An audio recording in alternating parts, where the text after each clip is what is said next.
है दोस्तों। तो आज एक नया टॉपिक आपके लिए मैं लेकर आया हूँ जिसे कहते हैं एस जी ई जनरेटिव ए आई।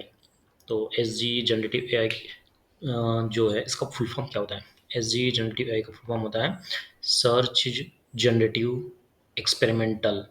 तो एस जी का फुल फॉर्म होता है सर्च जनरेटिव एक्सपेरिमेंटल।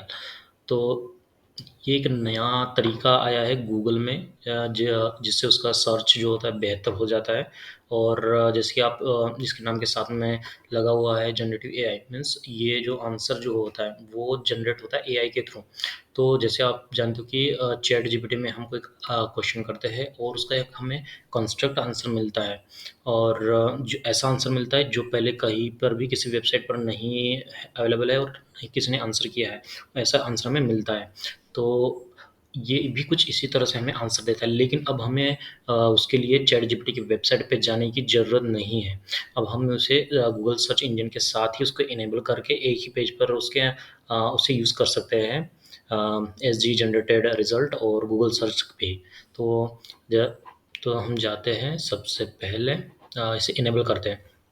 तो आप देखोगे यहाँ पर एक सर्च लेवल। चलो सबसे पहले मैं आपको ये दिखा दूँ कि नॉर्मल गूगल सर्च में जो क्वेश्चन है वो किस तरह से उसके रिजल्ट्स या आंसर होते हैं।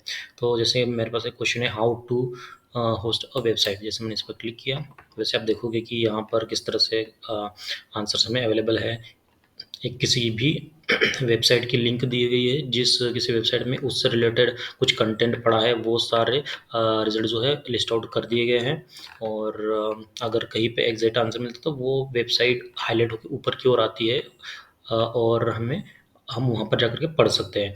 और जब पढ़ लेते हैं सब कुछ तब जाके हमें पता चलता है कि इस क्वेश्चन का इतना आंसर है। बट जब हम एआई यहाँ पर जो है हम इनेबल करते हैं तो हम एक कंस्ट्रक्ट आंसर ही मिलता है हमें। कहीं और बहुत सारी वेबसाइट पर जाकर कंटेंट पढ़ने की ज़रूरत नहीं पड़ती है। हम एक ही जगह पर एआई ने जो जनरेट किया है उससे ही पढ़ करके उसका यूज़ कर सकते हैं और समझ सकते हैं।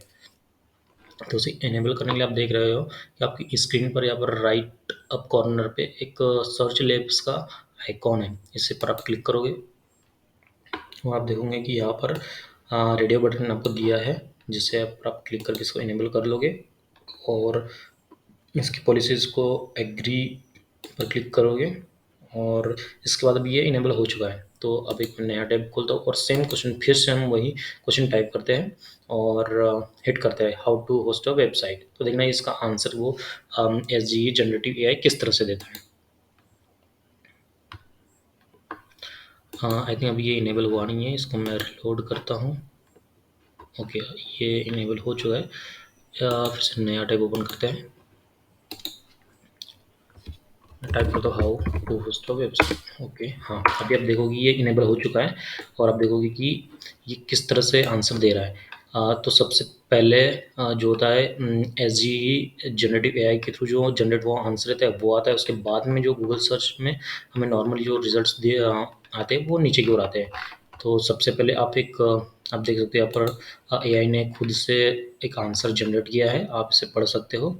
और यहाँ पर आप इसे हिंदी में भी पढ़ सकते हो और इंग्लिश में भी पढ़ सकते हो और चाहे तो आप इसे सुन भी सकते हो। अगर लिसन पे क्लिक करोगे तो आप इसे सुन भी सकते हो। और आप देखोगे राइट साइड में ये कुछ लिंक्स और वेबसाइट वगैरह दी है। ये क्या होता है कि ये टेक्स्ट के बीच में जो भी लिंक्स वीडियोस के सजेशंस रहते हैं वो राइट साइड में एज अटैचमेंट उसको अटैच कर देता है। लेकिन हमें क्या होता है कि हमें चाहिए कि जो लिंक्स और अटैचमेंट जहाँ पर हो वो वहीं पे दिखा देता, ताकि हमें पढ़ते टाइम उस वेबसाइट को खोल के देखें स्टेप बाय स्टेप। तो आप यहाँ पर जो एक आइकॉन दिया है उस पर आप क्लिक करेंगे तो ये यहाँ पर अपने आप जगह पर ऑटोमेटिकली आ जाएगा। और नीचे आप देखोगे कि लास्ट में फिर से सर्च लैब्स का आइकॉन है, लाइक है, डिसलाइक है। तो यहाँ पर लाइक और डिसलाइक जैसे चैट जीपीटी में कैसे लाइक और डिसलाइक के लिए बटन दिए होते हैं एवरी आंसर्स के लिए, तो ये इसलिए दिया होता है क्योंकि क्या होता है कि एआई जब भी कोई आंसर देता है तो क्योंकि ये इसका शुरुआती टाइम है, जिसकी वजह से जब भी हम किसी एआई के किसी आंसर को लाइक या डिसलाइक करते हैं तो वो उससे लर्निंग करता है कि अगर हमें जो आंसर मिला है क्या हम उस आंसर से सेटिस्फाई है। अगर हम इस पर लाइक करेंगे तो एआई को लगेगा कि ये उसने बहुत सही आंसर दिया और नेक्स्ट टाइम से वो इसी तरह से अपने आंसर्स को बनाए रखेंगी। अगर आप इसको डिसलाइक करोगे तो उसको ये पता चलेगा कि उसने जो आंसर दिया है वो कहीं न कहीं उसमें कुछ न कुछ कमी है, तो नेक्स्ट टाइम से वो अपने आंसर को और अधिक बेहतर बनाएँगी। तो इस तरह से हम इसे लाइक और डिसलाइक करेंगे तो उसके जो है लर्निंग होगी और नेक्स्ट टाइम फ्यूचर में वो और बेहतर से बेहतर आंसर हमें दे पाएगी। तो इसलिए जब भी आप कोई भी क्वेश्चन करो तो उसके आंसर को लाइक या डिसलाइक ज़रूर करो। तो ये था दोस्तों, और आप इसको अगर अब बंद करना चाहते हो इस ऑप्शन को, तो फिर से आप यहाँ पर सर्च लैब पर क्लिक कर सकते हो। यहाँ पर आओगे और यहाँ से डिसेबल कर दोगे, तो नेक्स्ट टाइम से आपको जो नॉर्मल सर्च होता है वही दिखाई देगा। तो दोस्तों बस यही था। हाँ, आशा करता हूँ आपको ये वीडियो अच्छा लगा होगा। बाय।